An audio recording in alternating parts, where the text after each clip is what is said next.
제가 이 주일날 새벽에 와서 우리 교육자들이 기도회를 합니다. 기도회를 끝나고 일부 예배 전에도 한 20분 전에 이 자리에 앉아 있으면은 제가 잠잠히 십자가를 좀 쳐다보고 있습니다. 왜 그렇게 제가 자주 십자가를 바라보느냐? 전에 어떤 책을 읽었는데 어떠한 목사님이 한 고백이 참 먹먹하게 그 한 줄이 오랫동안 제 가슴을 망치질했어요. 어떤 구절이었냐면은 이 십자가를 바라보는데 아무런 감동, 감격이 없어서 가슴을 치면서 회개하였습니다 라는 글귀예요. 이 설교자의 고백이 지금까지 제 가슴 속에 있습니다. 왜냐하면 제 마음을 딱 들킨 것 같은 마음, 십자가를 바라보는데 아무런 감동, 감격이 없어서 가슴을 치며 회개합니다. 우리가 매주일 고백하는 십자가에 못 박혀 죽으시고, 이것은 단순한 교리가 아닙니다.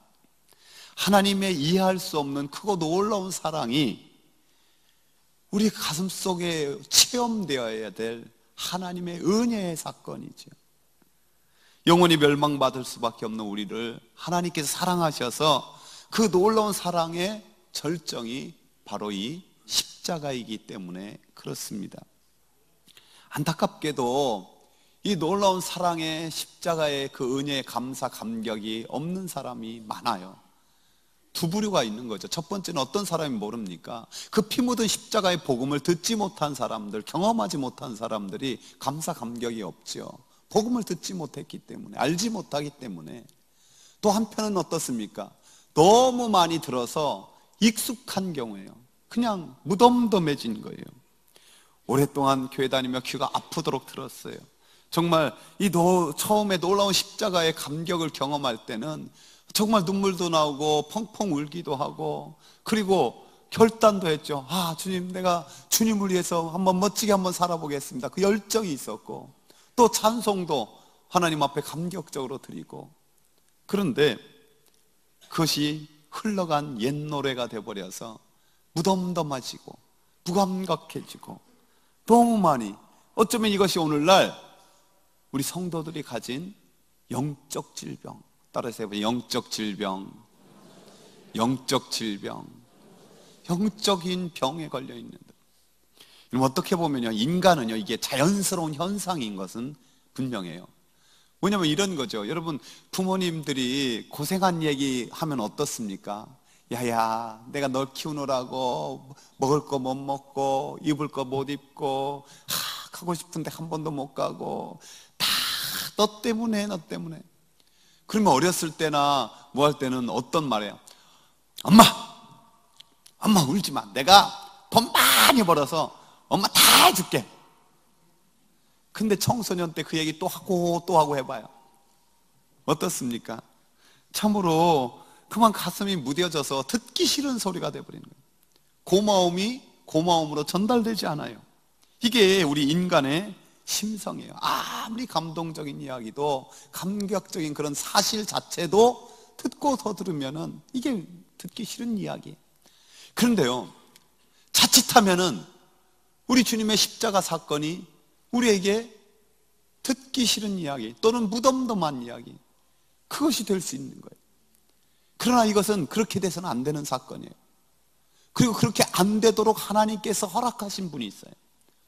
누구십니까? 바로 성령님께서 바로 우리 가운데 임하시고 함께 하시면은 날마다 더 새롭게 십자가의 그 은혜와 능력이 내 가운데 더 깊이 체험되는 줄 믿습니다. 더 높이 경험되는 줄 믿습니다. 그래서 우리가 진실하게 이런 기도를 좀 드릴 수 있어야 돼요. 성령님이여, 나에게 기름 부어주시고 임재하여 주셔서 십자가에서 보이신 그 하나님의 사랑의 높이와 깊이와 넓이와 길이를 점점 더 알아가게 하여 주시옵소서. 더 감사와 감격이 내 안에 새롭게 일어나게 하여 주십시오라고 말입니다. 이런 진실함이 없으면 어떻게 되는지 아십니까? 오늘 45절 다시 한번 읽어볼까요? 제6시로부터 온 땅에 어둠이 임하여 제9시까지 계속되더니, 우리 주님이 십자가에 못 박혀 돌아가실 때 6시, 여기다 6을 더해야 된다겠죠. 그러면 정오 시간이에요. 정오부터 오후 3시까지 태양이 가장 강렬하게 내비치는 그 시간에 오히려 캄캄한 어둠이 임했어요. 왜 이 어둠이 임했겠습니까? 예수 그리스도께서 그 어둠 속에 갇힘으로 말미암아 어둠 속에 갇혀있는 우리에게 광명한 빛을 주기 위해서 이 십자가에 그 달리신 그 시간에 캄캄한 어둠이 임한 줄로 믿습니다. 그런데 십자가의 은혜를 모르면 여전히 어둠 가운데 있는 거예요. 자기가 누구인지 모르고 인생이 어디서 와서 어디로 가는지 모르고 죽은 후에는 어떻게 되는지 아무것도 모르고 그저 캄캄한 인생길, 후회와 허무 속에서 보내는 것이 우리 인생이에요. 그런데 이런 기본적인 진리를 알고 믿는다 하면서도 영적인 질병에 걸리면, 감사와 감격이 있으면 다시 어둠이 임하는 경향이 있어요. 무슨 말입니까?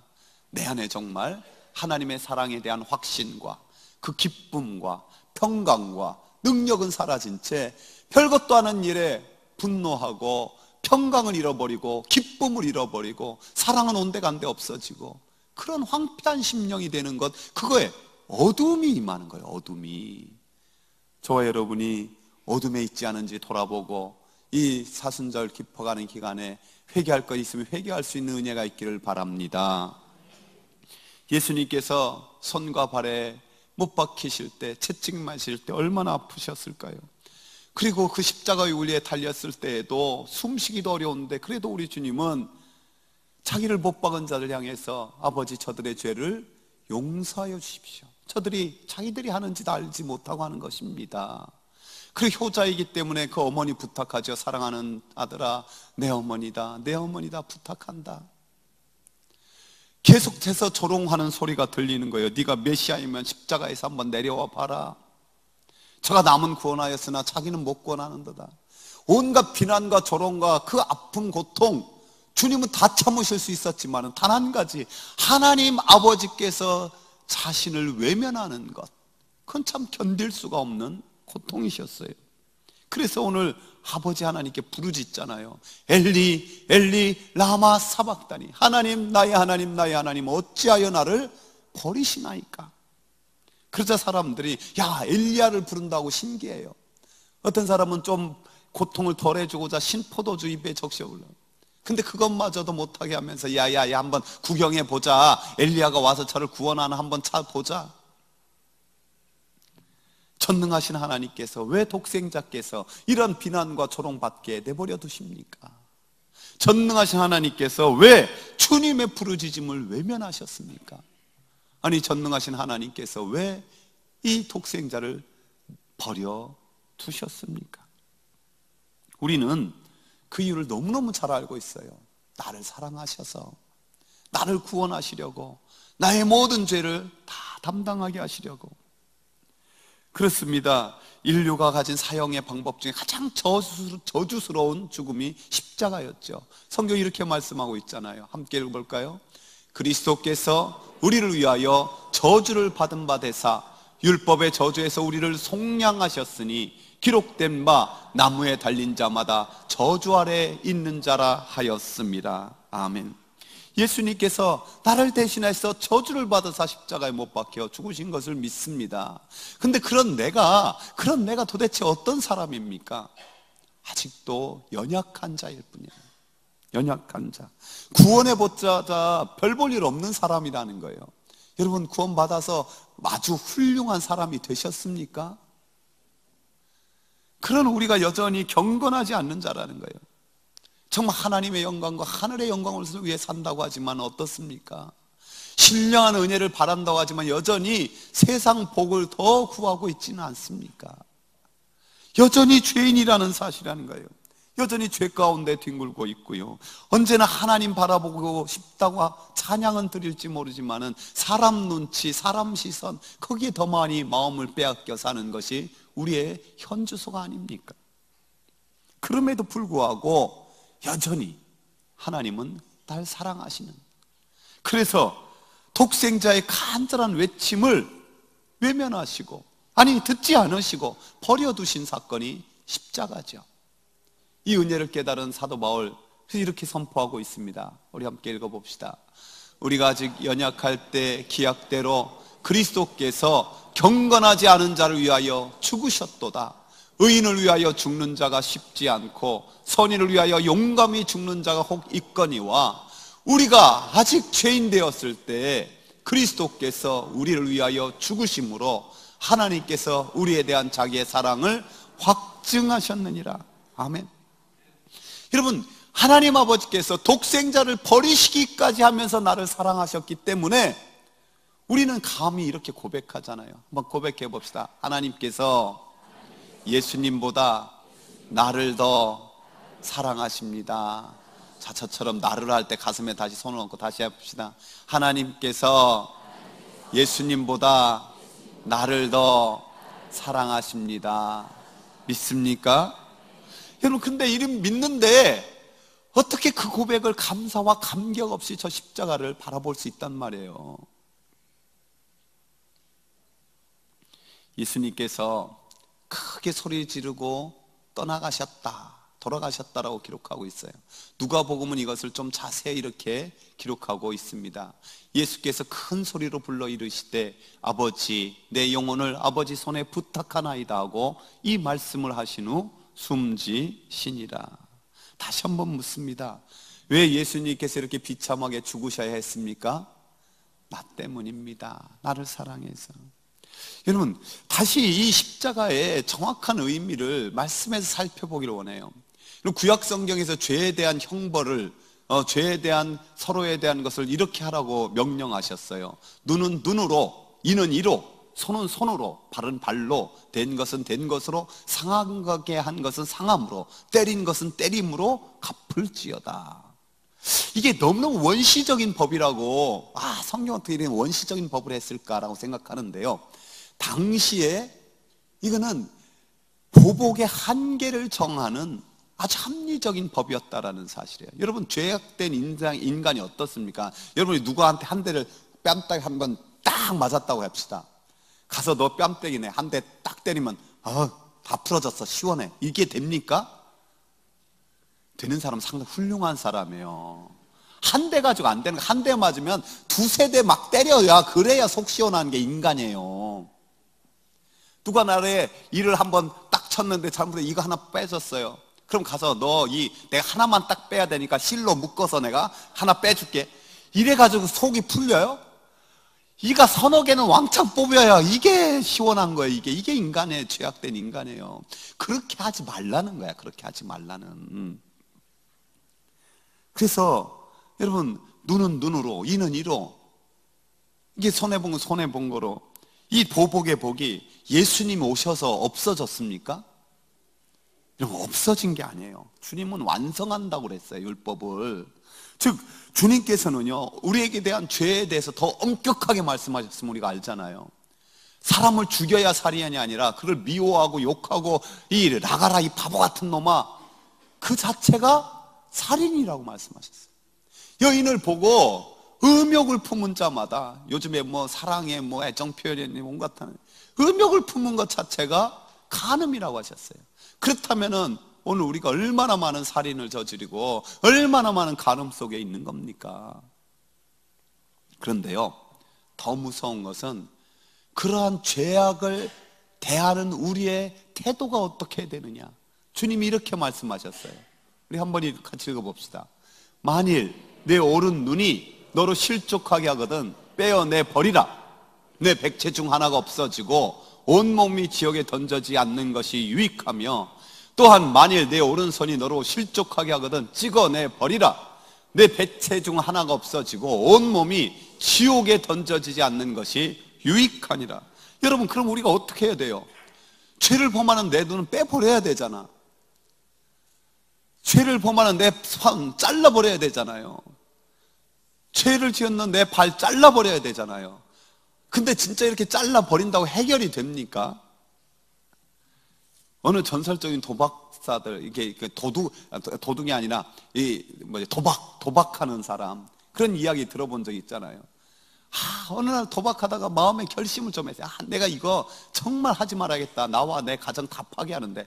그래서 정말 결단을 가지고 오른손 잘라버렸어요. 근데 얼마 있다 뭘로 해요? 왼손 또 하는 거예요.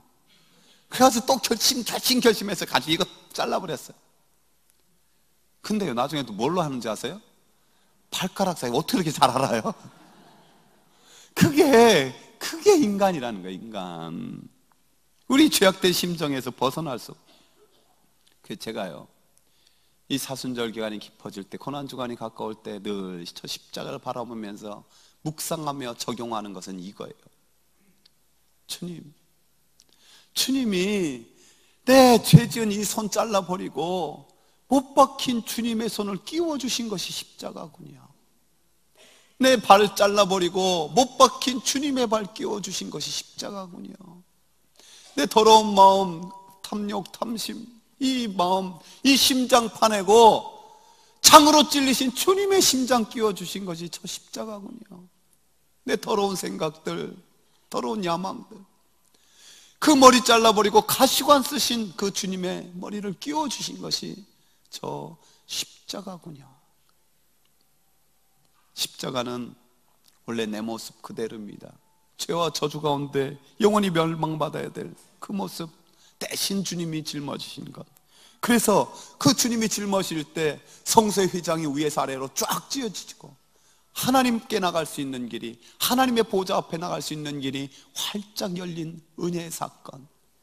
이것이 오늘 우리에게도 그대로 임하기를 주의 이름으로 축복합니다.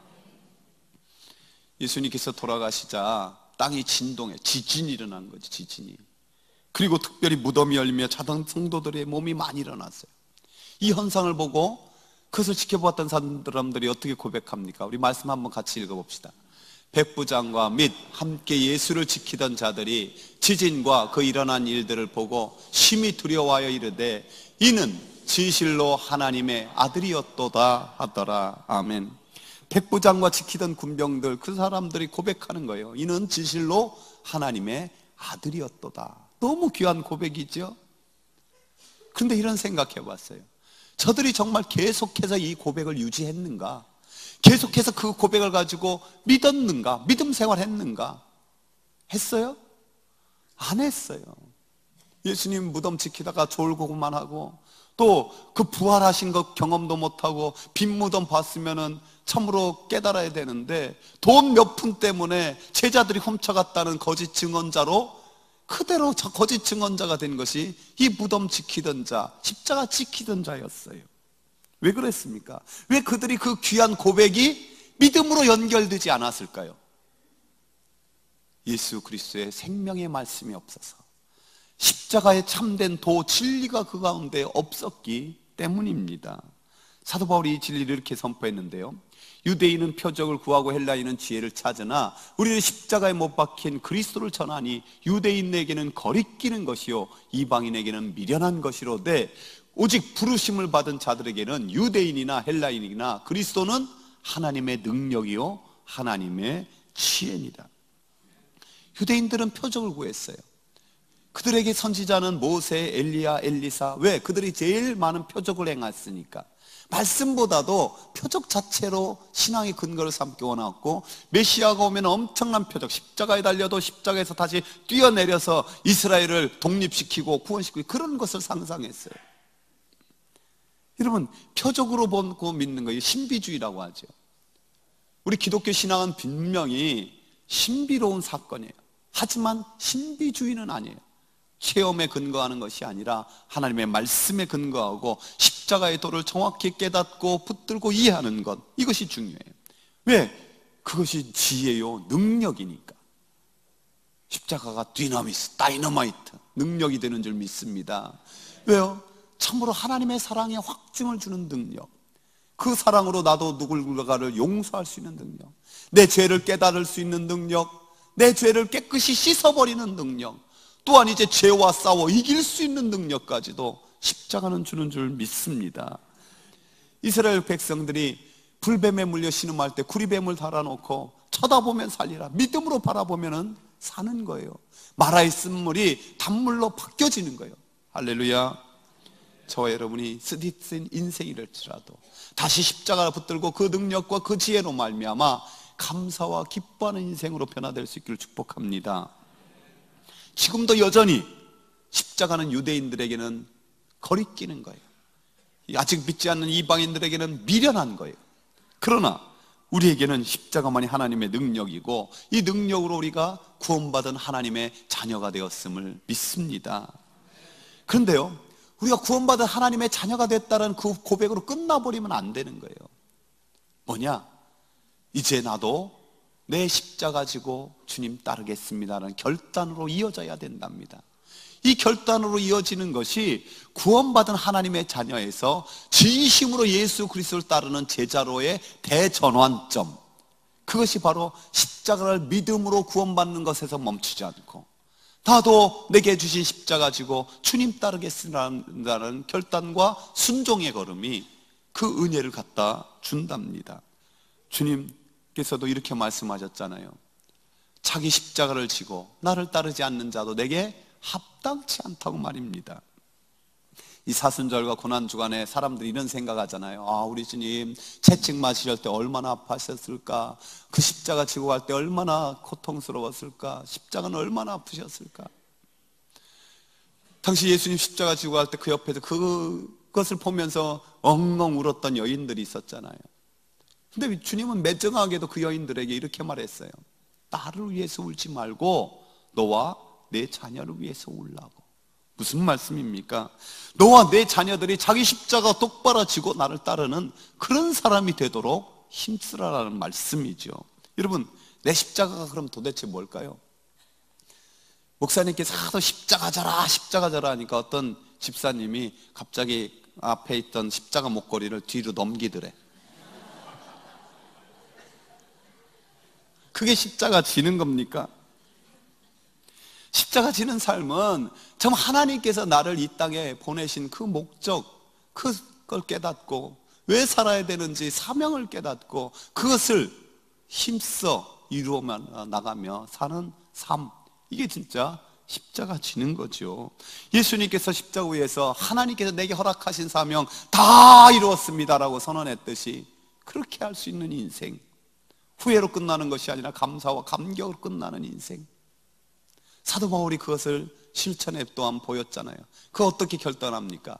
내가 달려갈 길과 주 예수께 받은 사명, 곧 하나님의 은혜의 복음을 증거하는 일을 마치려 하면은 나의 생명조차 조금도 귀하게 여기지 아니하노라. 그러면서 그는 믿음의 아들에게 결국 이렇게 고백을 하면서 자기 인생을 마칠 수가 있었어요. 우리 함께 읽어볼까요?